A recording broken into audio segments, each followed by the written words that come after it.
So, hello and welcome to another episode of the Turn 5 podcast, where this week we will be discussing the news mostly, because there wasn't any racing action this week. We're in the summer break, but there was actually some news. So, to start off, we're going to be discussing the fact that Formula 2 and Formula 3 both announced and formalised their 2024 calendars. This comes after F1 had already done theirs a couple months back now, somewhere around there. I don't even know F1 release. Yeah, I F1 completely announced forgot this. about that. Yeah, I completely forgot about that. was it 24 races or something? Yes. Oh, yeah. No, I remember. F2 have announced theirs. It's still 14 rounds. I believe there's 14 rounds this year. This. But they've done a bit of a swap-aroo. So I'll lead you through the list and then I'll discuss the changes. So the calendar will go as follows. Obviously, all the dates will be the same as the Formula One dates. So we're going to Bahrain, Saudi Arabia, Australia, Imola, Monaco, Spain, Austria, Great Britain, Hungary, Belgium, Monza, Azerbaijan, Qatar, and then the UAE. Now So the swap Zandvoort. there is Zandvoort for Qatar, Wow. and I'm kind of okay with that because I'm not a particularly massive fan of Zandvoort, and it also means that there isn't that massive gap after Azerbaijan. Yeah. Because that's when F1 goes jet setting off to the Americas and F2 never follows over there. So it means there's a bit less of a gap. I mean, it's still from mid-September to the end of November. Yeah. But it means there's 2 races, not just one. Yeah, we get a double header to finish then. Yeah. So I'm okay with that. I mean, most of the calendar's still the same. So Yeah. most of the calendar's all right. Then F3 have 10 rounds, and honestly, I can't remember how many rounds there are this year, but it's got to be somewhere around 9 or 10. I'll do a quick one. 10. 10? Are there any changes? Run us through this year's 10.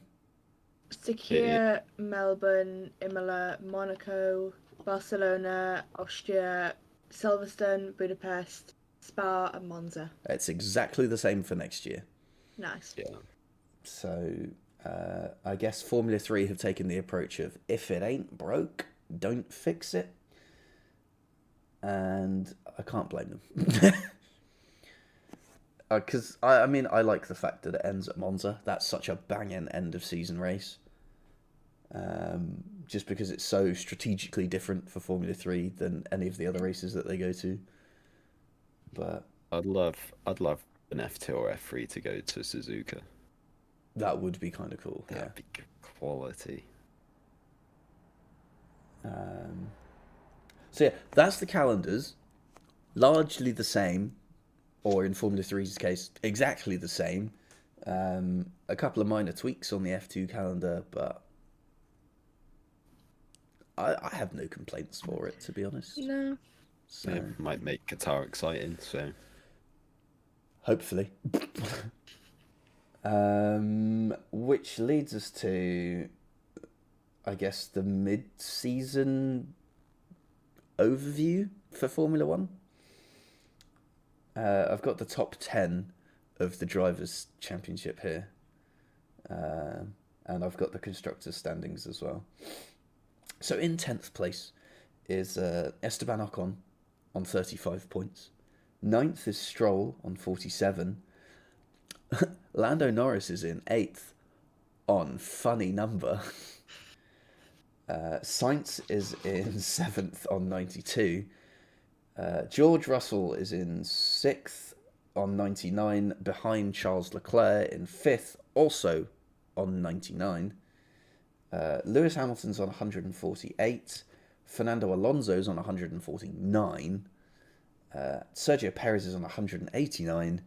And Max Verstappen's on 314. Nice. Now let's put that into some context for you. He's a very long way clear at the front, but he's so far clear at the front that if you entered Max Verstappen as a team in the World Constructors' Championship, he would be leading the World Constructors' Championship. With his 314 points to Mercedes AMG's 247. 57 or 67? 47. Well, so I was wrong in both occasions. Yes. Quick maths. Red Bull as a whole have 503 points. They have over double the competition score. Jesus. And that's with 1.5 drivers. Yeah. Yeah. Which is actually highlighted by another stat that we're about to come on to. Aston Martin are in third on 196, Ferrari fourth, 191, McLaren are on 103 now. That's a bit of a leapfrog in the last few races. Alpine are on 57, Haas and Williams are both on 11 points, but are in that order because of countback. Alfa Romeo are on 9, and Alpha Tauri are on 3. So, not going good for the bottom 4. Everyone from Alpine up sort of has good and bad weekends, you know, except Red Bull, who just is Max. Yeah, AlphaTauri's washed. They ain't moving anywhere. Yeah, AlphaTauri have only had 3 10th place finishes this season. All have come from Yuki Tsunoda so far, but obviously Danny Rick's only been in the car for not very long, basically. And he almost scored a point in the sprint in Belgium. But where did he finish? 10th? 10th, yeah. He was running in 8th for a while. Yeah, but the issue with Williams, Haas, Alfa Romeo, and AlphaTauri now is the fact that Alpine, McLaren, Ferrari, Aston, Mercedes, and Red Bull are that much further ahead. It's going to be a struggle just to get 1 point. Yeah, with the advancements that the other teams have made, it's sort of like most of the top 10 is almost sort of locked in some way, shape, or form. Like, you know, the 2 Red Bulls are going to be there, the 2 Mercedes are going to be there. That's 4 places gone.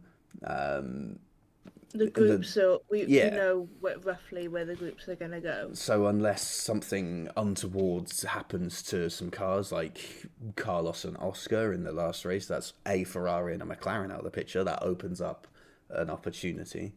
But without something like that, in a perfectly clean race, there's no way an AlphaTauri is getting in the points. Which means that they're probably destined to finish 10th this season. Yeah. But the stat I was alluding to earlier in the recording, where Ben said Red Bull have 1.5 drivers, that's particularly apparent on Saturdays, where, I mean, to a lesser extent on Sundays as well, but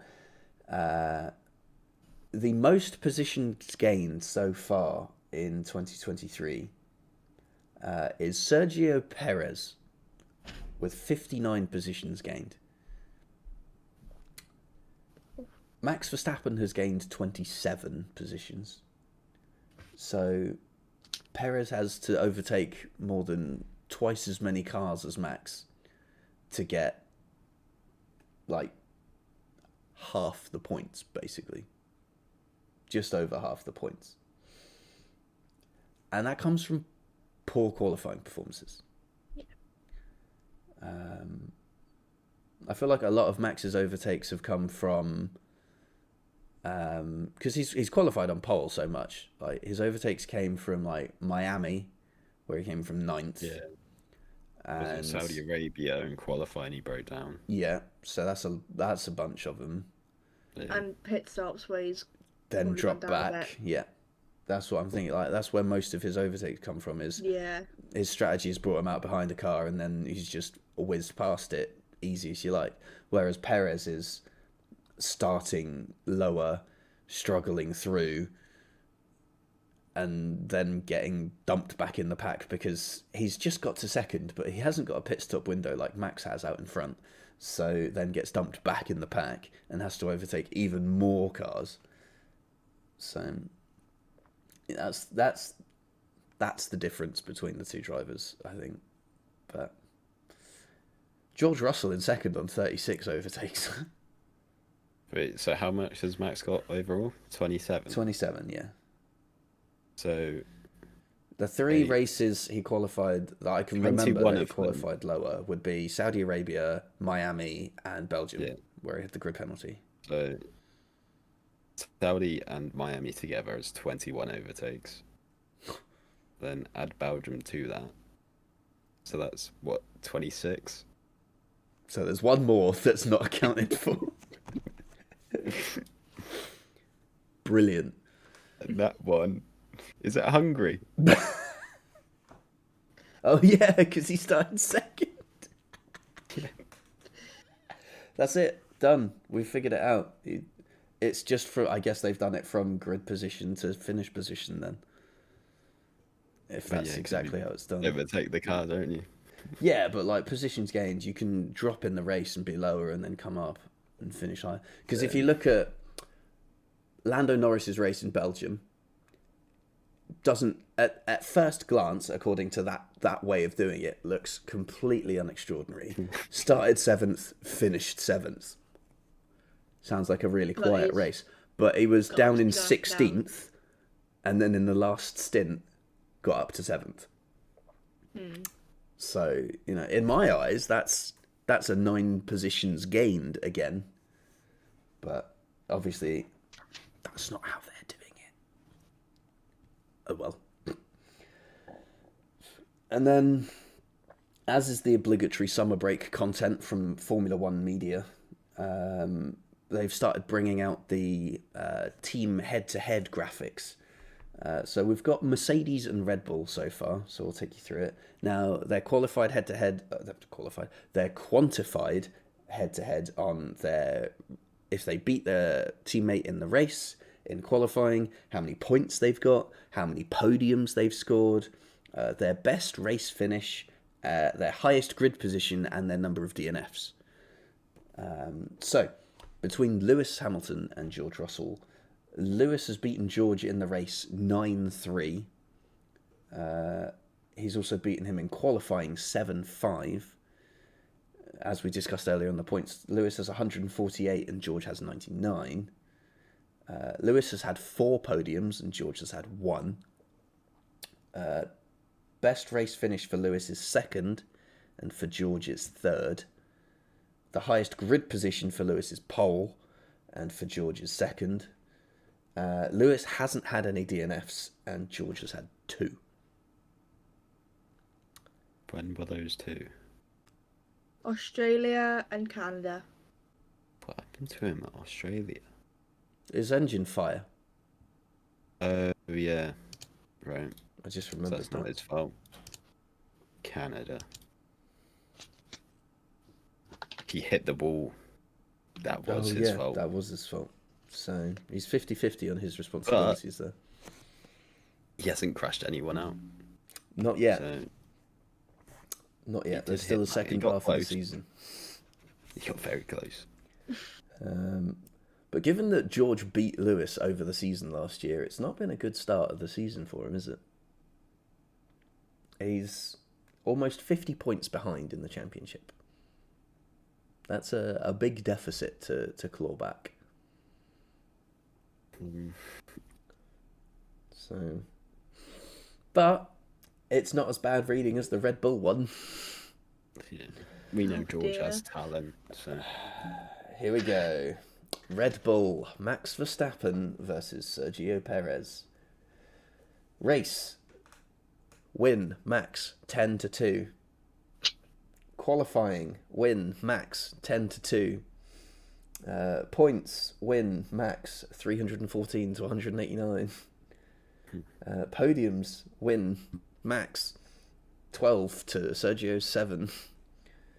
Best race finish, tie, both first. Highest grid position, tie, both first. And neither driver has DNF'd. Wow.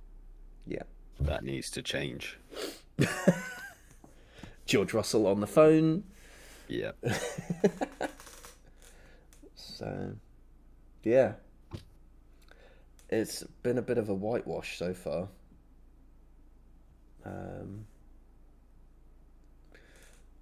I mean, I'll cover the other teams as the graphics get released, but as of recording, those are the only two that F1 have released. So, No doubt there'll be one tomorrow.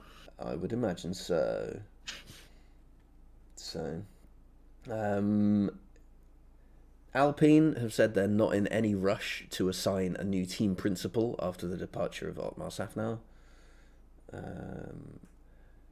Which is surprising considering I would have thought they'd want someone in at the start of the summer break to sort of get to used know to the it. team over the summer Yeah. break. I mean, I know they're on like factory shutdown and it's like the summer holidays for them basically, but you know, There is still some. there's still stuff going there. on. Yeah. It's just not factory work. No, it's just changing all the equipment that needs to be changed and stuff. But But speaking that's of, still people he needs to talk to. Speaking whoever of- the Alpine. Earlier, I seen Italian reports saying Renault want Alpine to become the French Ferrari. So strategy blunders. Yeah, so if they want to be the French Ferrari, probably don't get a team principal in for like rest of the season. I mean, Getting if they them want off to it. become the French Ferrari, they're going about the right way with the rumoured Yeah, team getting principal. Binotto. who's the Roman T principal? Good old Mattia Binotto. We see the strategy blunders, and They'll dub then them you the see French the French Ferrari. newspapers. Can't wait for the good old L'Equipe. Alpine suddenly going to get Orlan as a sponsor, and their car's going to be red.